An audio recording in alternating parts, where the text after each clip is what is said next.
அதுக்கு இந்த குழந்தை சொல்லுச்சாம், டாக்டர் எனக்கு பயம்லாம் எதுவும் கிடையாது. என்னுடைய இதயத்துல கடவுள் இருக்கிறாருன்னு என்னுடைய அம்மா சொன்னாங்க. நீங்க என்னுடைய இதயத்த கிழிச்சு பார்க்குற நேரத்துல கடவுள் எப்படி இருக்கிறாருன்னு நீங்க பார்த்துட்டு, என்னுடைய இதயத்த மூடுனதுக்கு அப்புறமா என்கிட்ட சொல்லணும் அப்படின்னு சொல்லுச்சுங்களாம். டாக்டருக்கு என்ன சொல்றதுன்னே தெரியலையாம். கண் கலங்குனாருங்களாம்.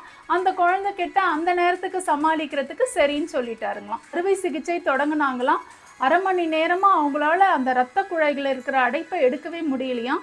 சீஃப் டாக்டர் ரொம்ப மனசு வெறுத்து, அவ்வளோதான் இனிமேல் இந்த குழந்தைய காப்பாற்ற முடியாது, இதயத்தை மூடிடுங்கன்னு சொல்லிட்டு வெளியே வந்துட்டாருங்களாம்.